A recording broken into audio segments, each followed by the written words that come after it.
Magical bamboo tractor. Mahendra अकेला मस्त मलंग होकर गांव शहर में घूमता था, लेकिन वो रहता रामपुर नाम के गांव में। वो जरूरत पड़ने पर सबकी मदद करता। एक बार जब वो अपने बाम्बू ट्रैक्टर से कहीं जा रहा था तो किसी की आवाज सुनकर वो रुक जाता है। अरे ओ गंगाराम, निकल घर के बाहर। कर्जा उतारना नहीं होता तो लेते क्यों हो? गंगाराम ने अपनी बेटी की शादी के लिए जमींदार से कर्जा लिया था। बस उसी के लिए वो गंगाराम के घर आया था। गंगाराम बाहर आकर कहता है, जी जमींदार जी, इस साल आपका सारा कर्जा चुका दूंगा। बस कुछ दिन की मोहलत दीजिए। अरे मैंने कोई खैरात खाना नहीं खोला। मुझे पैसे अभी के अभी चाहिए, नहीं तो घर खाली कर दो। लेकिन जमींदार जी, मेरे पास अभी एक फूटी कौड़ी नहीं है। ऐसा सुनते ही गुस्से से जमींदार अपने गुंडों को कहलवा कर गंगाराम को घर से बाहर निकालने के लिए भेजता है कि तभी महेंद्र उन गुंडों को रोकता है और कहता है, रुक जाओ आप सब लोग। जमींदार जी किसी की मजबूरी का इस तरह फायदा नहीं लेते। अरे तू कौन है? और तुझसे मतलब? मेरे काम में दखल देने वाले तू होता कौन है? खबरदार अगर किसी ने भी एक कदम आगे बढ़ाया तो। लेकिन जमींदार के गुंडे महेंद्र की बात नहीं सुनते और घर के अंदर जाकर सारा सामान फेंकने लगते हैं। तभी उस जादुई बाम्बू ट्रैक्टर से बाम्बू निकलते हैं और वो गुंडों को मारने लगते हैं। वो सारे गुंडे वहां से डर के मारे भाग जाते हैं। महेंद्र अपने ट्रैक्टर को रोककर जमींदार से कहता है, देखिए जमींदार जी, मुझे मारपीट में कोई दिलचस्पी नहीं है। गंगाराम का जितना कर्जा हुआ मैं दे दूंगा। बेचारा जमींदार डरते डरते एक रकम महेंद्र को बताता है। महेंद्र अपने जादुई बाम्बू ट्रैक्टर से पैसे निकालकर जमींदार को देता है। जमींदार भी वहां से चला जाता है। इस तरह महेंद्र गंगाराम और गांव के पीड़ित लोगों की मदद करता रहता है। उस रात जब जमींदार रात में घर में सोचता रहता है, अरे ये महेंद्र कहाँ से आया है? आते ही सबकी मदद भी कर रहा है, और उसका वो जादुई ट्रैक्टर, वो भी बड़ा कमाल का है। जमींदार ऐसे सोच ही रहा था कि उसे अपने ही घर के नीचे आवाज आने लगती है। वो खिड़की से देखता है तो महेंद्र अपने जादुई बैम्बू ट्रैक्टर से जाते हुए उसे दिखाई देता है। अरे ये महेंद्र इतनी रात आखिर यहाँ क्या कर रहा है? महेंद्र वहां से चला जाता है और जमींदार भी सो जाता है। सवेरे जब वो उठता है तो वो देखता है कि उसके घर में ही चोरी हो चुकी है। उसके घर का सारा सामान, पैसे, जेवर गायब थे। उसी के साथ गांव के किसानों के जमीनों के कागज भी गायब थे। ये सब देखकर वो रोने लगता है। हे भगवान! अरे मैं लुट गया, बर्बाद हो गया। अब मैं क्या करूं? पुलिस के पास भी नहीं जा सकता। सारा का सारा काला धन जो है, क्या करूं मैं भगवान? ऐसा कहते हुए जमींदार रोने लगता है। जल्द ही ये बात गांव में फैल जाती है। जमींदार सोच सोच के परेशान हो जाता है। तब उसे रात वाली बात याद आती है और वो सोचता है, अच्छा, अब समझ में आई सारी बात। तो उस रात वो महेंद्र ही था, अपने जादुई बाम्बू ट्रैक्टर से मेरे घर में चोरी करने वाला। ऐसा कहकर जमींदार महेंद्र के पास जाता है और उससे कहता है, सुन रहे महेंद्र, मुझे सब पता चल गया कि तू एक चोर है। मैं अभी पुलिस को सारी बात बताता हूँ और तेरी सारी पोल खोल देता हूँ। अरे वाह, बड़े जल्दी समझ में आई ये बात कि मैं एक चोर हूं। पर ठीक है, तुम जाकर कह ही दो पुलिस स्टेशन में। मैं भी तुम्हारा सारा काला धन कहाँ छुपा कर रखा है वो बता देता हूँ। ठीक है बच्चू, खुद जेल जाऊंगा लेकिन तुझे नहीं छोड़ूंगा। ऐसा कहकर जमींदार वहां से घर चला जाता है। महेंद्र सच में एक चोर होता है। वो इसीलिए तो गांव गांव में घूमता था, पर वो किसी गरीब के घर चोरी नहीं करता। ऐसे ही जमींदार के जैसे लालची जो गरीबों को सताते उन्हीं के यहाँ चोरी करता था। उस रात महेंद्र गांव के लोगों के घर के बाहर जमीन के कागज और कुछ पैसे रखकर चला जाता है। दूसरे दिन गांव के लोग अपनी अपनी जमीनों के कागज और पैसे पाकर खुश हो जाते हैं। तभी जमींदार पुलिस को लेकर महेंद्र के घर आता है। पुलिस तलाशी करते हैं पर उन्हें कुछ नहीं मिलता। सच में साहब, यहाँ महेंद्र नाम का आदमी ही रहता है। वो एक चोर है, उसी ने मेरे घर में चोरी की है। पुलिस गांव के लोगों से महेंद्र के बारे में पूछते हैं। तब एक आदमी कहता है, साहब, यहाँ कोई महेंद्र नहीं रहता। यह घर तो कब से खाली पड़ा है।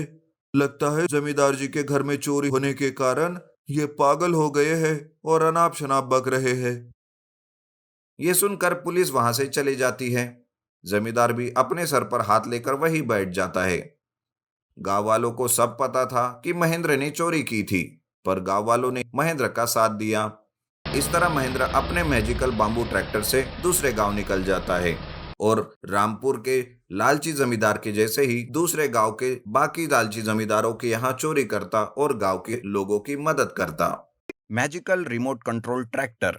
एक बार की बात है, जोरावर और बिल्ला नाम के दो नामी चोर पुलिस से बचते हुए रामपुर नाम के गांव में आते हैं और साधु के भेष में बदलकर गांव में ही रहने लगते हैं।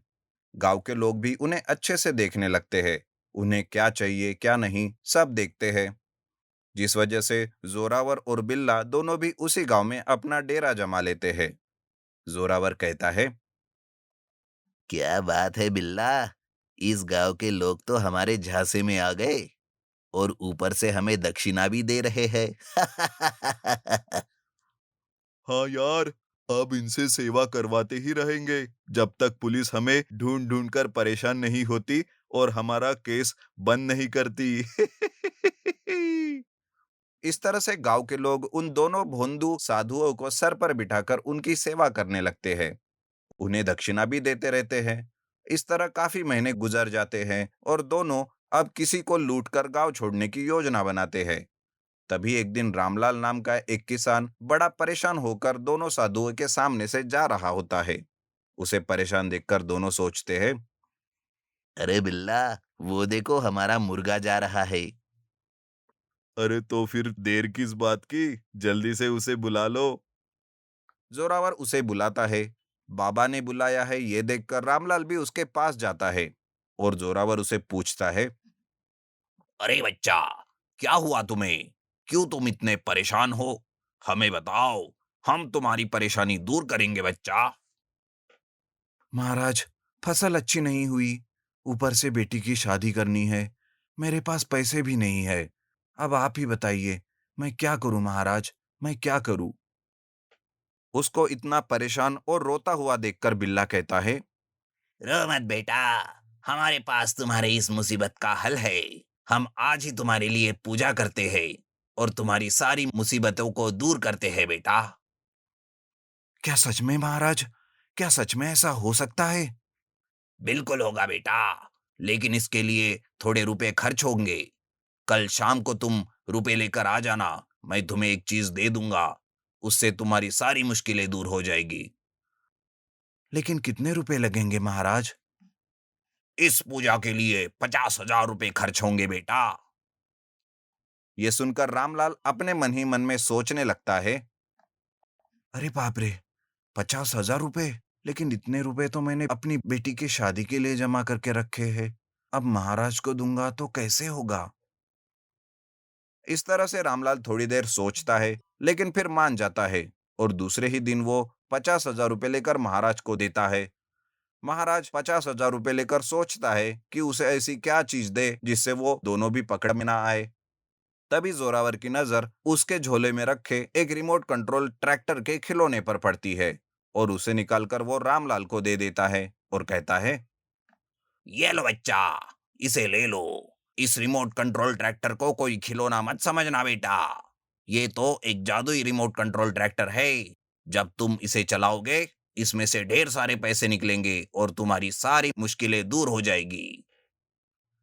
यह सुनकर रामलाल को थोड़ा अजीब लगता है, लेकिन फिर भी वो दोनों महाराज पर भरोसा रखकर उस रिमोट कंट्रोल ट्रैक्टर खिलौने को घर ले जाता है और घर में जाते ही उसे वो चलाने लगता है। ये देखकर उसकी बीवी उसे कहती है, अरे ये क्या है जी? इधर दुनिया भर की परेशानियां हैं हमें और आप ये खिलौने से खेल रहे हो? आपका दिमाग तो ठिकाने पर है ना? अरे गांव में जो साधु महाराज है, उन्होंने ही हमारी परेशानियां देखकर ये मैजिकल रिमोट कंट्रोल ट्रैक्टर दिया है। उन्होंने जैसा कहा वैसे ही मैं कर रहा हूँ, लेकिन अभी कुछ भी तो नहीं हो रहा है। अरे तुम क्या पागल हो गए हो? अक्ल क्या गई गिरवी रखकर आ गए हो? हे भगवान, हम तो लूट गए। अब मेरी बेटी की शादी कैसे होंगी? ये देखकर रामलाल जल्दी से दोनों महाराज को ढूंढने उसी पेड़ के नीचे जाता है। लेकिन जब वो पहुंचता है, दोनों वहां पर नहीं रहते। ये देखकर रामलाल वहीं पर जोर जोर से रोने लगता है। हे भगवान, हे भगवान, मैं लुट गया रे। अरे मैं तो बर्बाद हो गया। इस तरह कुछ देर तक रो रो कर वो सोचता है।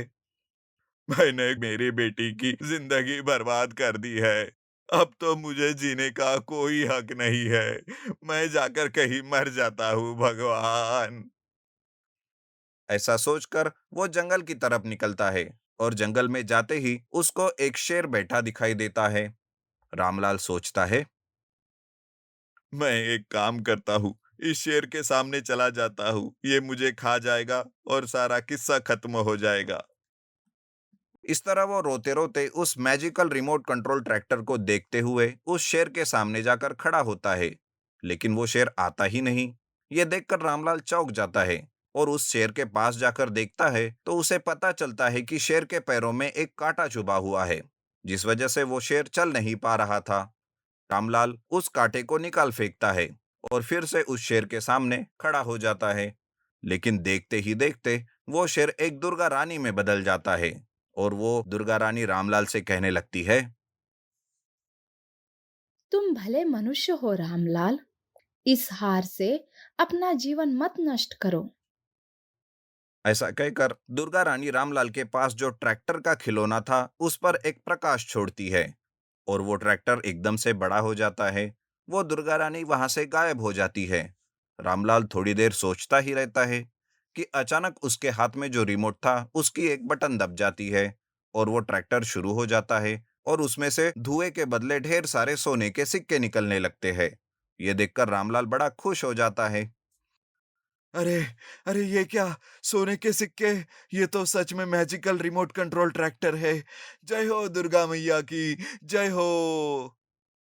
रामलाल जल्दी से उस मैजिकल रिमोट कंट्रोल ट्रैक्टर को लेकर घर आ जाता है और कुछ सोने के सिक्कों को बाजार में बेचकर कुछ ही दिन में अपने बेटी की शादी बड़ी धूमधाम से करता है। और फिर खेत में अच्छी फसल के लिए जरूरी सारी चीजें भी वो करता है और अपना जीवन अच्छे से गुजारने लगता है।